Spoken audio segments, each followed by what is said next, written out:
उकाबी रूह जब बेदार होती है जवानों में, नज़र आती है उनको अपनी मंजिल आसमानों में। अस्सलामुअलैकुम फ्रेंड्स, आज का हमारा टॉपिक है importance of water. Water is a medium of life. Means जितने भी हमारे बॉडी के अंदर रिएक्शंस हो रहे हैं उसमें वाटर एक्ट करता है मीडियम, कि वाटर के प्रेजेंस में रिएक्शंस होते हैं। अगर वाटर प्रेजेंट ना हो तो बहुत सारे रिएक्शंस नहीं होते। तो water is very important for many biochemical reactions. Next property क्या है कि most abundant compound in all living organisms.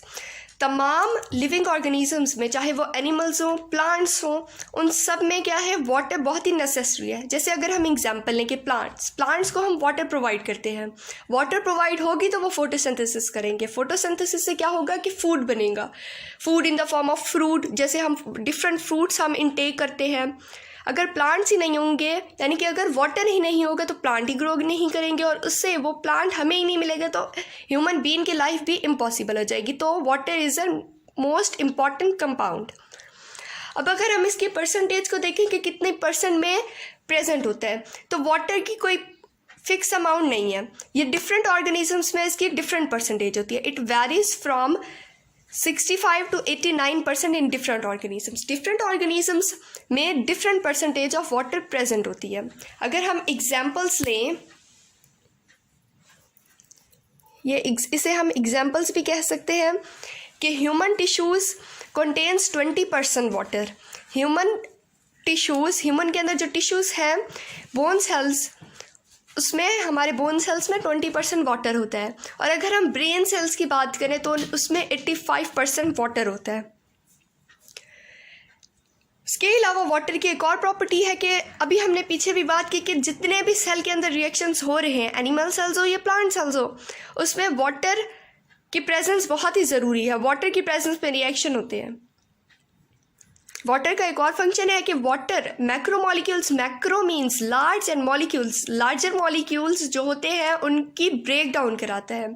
Hydrolysis means break, hydro mean break and lysis mean hydro mean water and lysis means break down. So hydrolysis is the break down of macromolecule in the presence of hydro means water. Water is involved in the breakdown of macromolecules. Furthermore, water also act as a raw material. अगर हम example लें कि photosynthesis में क्या होगा, glucose बनेगा।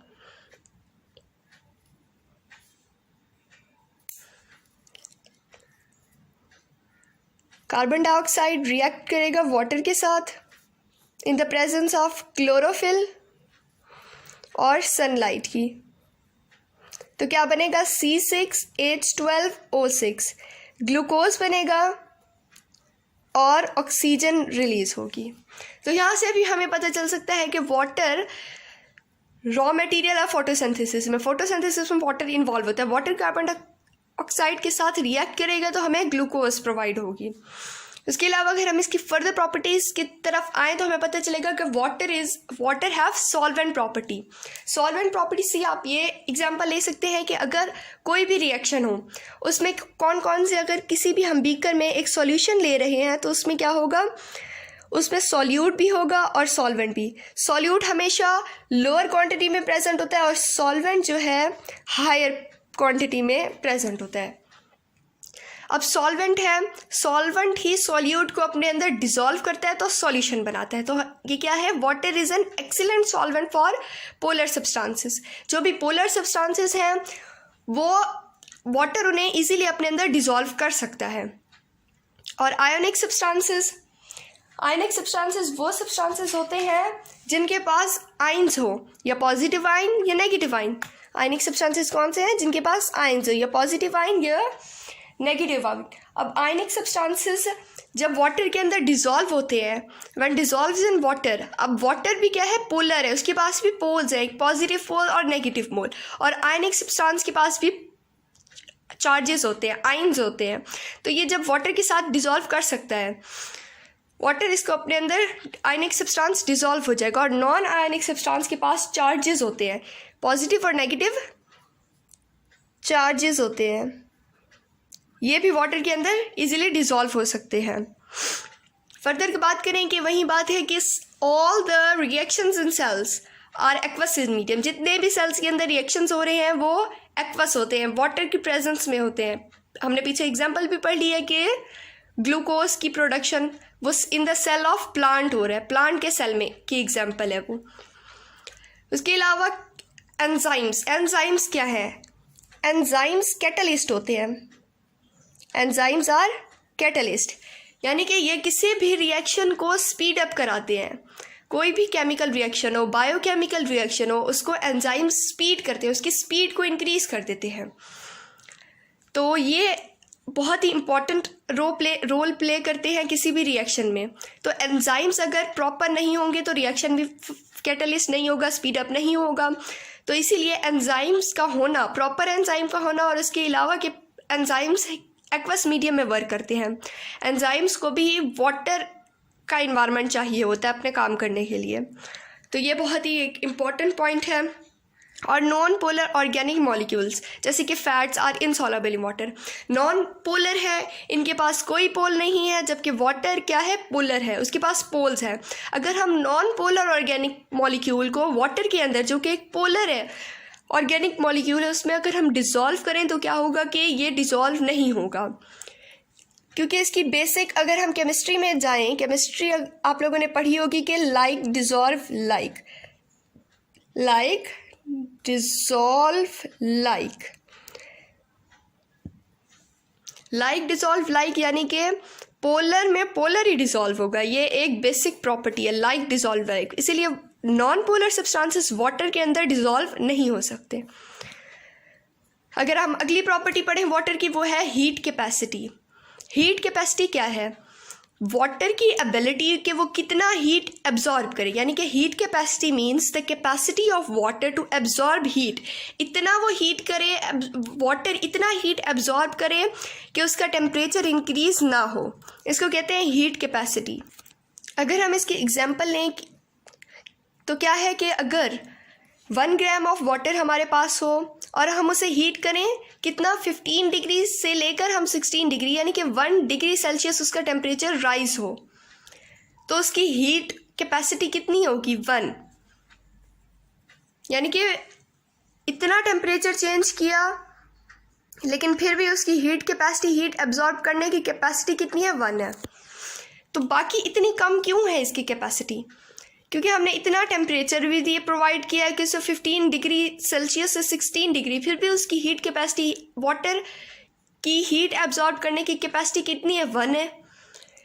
1 इसलिए है कि पहले तो जो वाटर को अगर हम बॉईल करें, उसको जो हीट मिल रही होती है वो पहले क्या करती है? ब्रेक डाउन ऑफ बॉन्ड करती है। वाटर के अंदर कौन सा बॉन्ड होता है? हाइड्रोजन बॉन्ड प्रेजेंट होता है।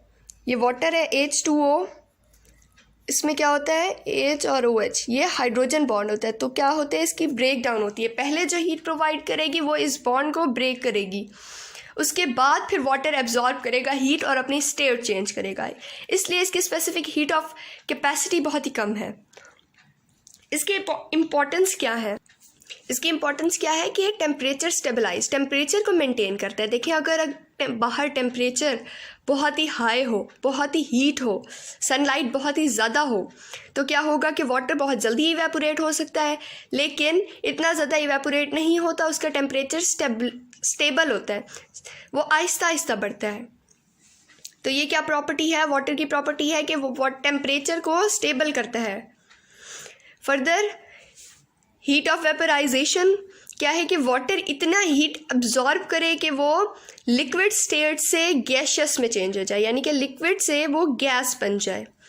वाटर इतना हीट अब्जॉर्ब करे कि वो लिक्विड से गैस हो जाए, इसे कहते हैं हीट ऑफ वेपराइजेशन, कि इतना हीट मिले कि वो वेपर स्टेट में चेंज हो जाए।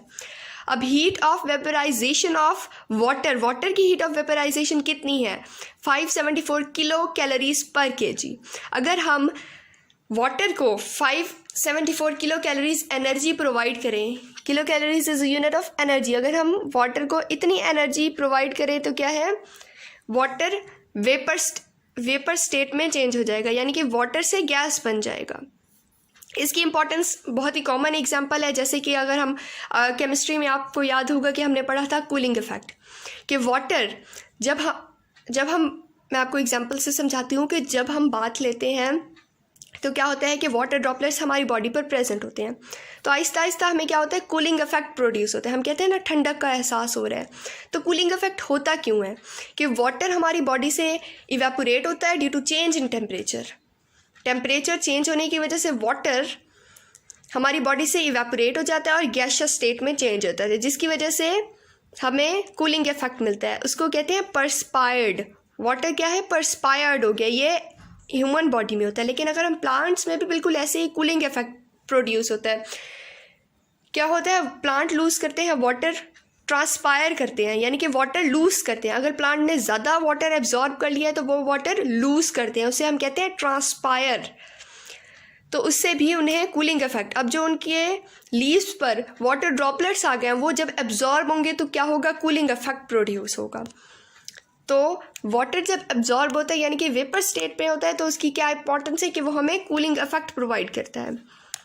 Further more, ionization of water when change in ions, positive और नेगेटिव आइन, तो इसे क्या कहते हैं, उस प्रोसेस को हम कहते हैं आयोनाइजेशन। जब वाटर H2O आयोनाइज होता है तो क्या बनता है, एक H पॉजिटिव आइन और OH नेगेटिव आइन। एग्जाम्पल क्या है कि अगर हम 25 डिग्री सेंटीग्रेड पर वाटर को आयनाइज करें तो जो concentration of positive and negative ion होगी वो 10⁻⁻7 मोल पर लीटर होगी, यानी 1 लीटर में 10⁻⁻7 मोल्स होंगे। लास्ट प्रॉपर्टी ऑफ वाटर है कि वाटर प्रोटेक्शन प्रोवाइड करते हैं। अब वाटर कैसे प्रोटेक्शन प्रोवाइड करते हैं, वाटर एक इफेक्टिव लुब्रिकेंट होता है। अब लुब्रिकेंट क्या है, लुब्रिकेंट वो सब्सटेंस होता है, लुब्रिकेंट एक सब्सटेंस होता है जो कि फ्रिक्शन को रिड्यूस करता है, कम से कम फ्रिक्शन होती है, दैट रिड्यूस फ्रिक्शन। अब इसकी अगर हम एग्जांपल लें तो हमें एग्जांपल से समझ आएगी कि how water act as a lubricant. कि टीयर्स प्रोड्यूस होते हैं, जब टीयर्स प्रोड्यूस होते हैं तो हमारे फेस पर आके फॉल करते हैं, तो क्या है, वो स्मूथली आके स्लाइड करते हैं हमारे फेसेस पे। वाटर उससे फ्रिक्शन को रिड्यूस कर देता है, हमारे टीयर्स की फ्रिक्शन नहीं होती, वो स्लिपली हमारे फेस पर स्लाइड करते हैं। अगर फ्रिक्शन होती तो वो फेस और आई ड्रॉपलेट के दरमियान फ्रिक्शन होती तो ड्रॉप स्टॉप हो जाते, नीचे फॉल ना करते, तो ये हमें प्रोटेक्ट करते हैं। उसके अलावा हमारे ऑर्गन्स के अराउंड क्या होते हैं, वाटर कुशन्स होते हैं, ये हमें भी प्रोटेक्ट करते हैं अगेंस्ट ट्रॉमा कहते हैं हादसे को। किसी भी हादसे के दौरान हमारे ऑर्गन्स को सेफ्टी प्रोवाइड करते हैं वाटर कुशन्स। यहाँ तक हमारा टॉपिक होता है ख़त्म। अगर आपको मेरा ये लेक्चर अच्छा लगे तो आप इसे शेयर लाइक करें, और अगर आपको मेरा ये चैनल पसंद आए तो इसे सब्सक्राइब करना ना भूलिएगा। अल्लाह हाफिज़।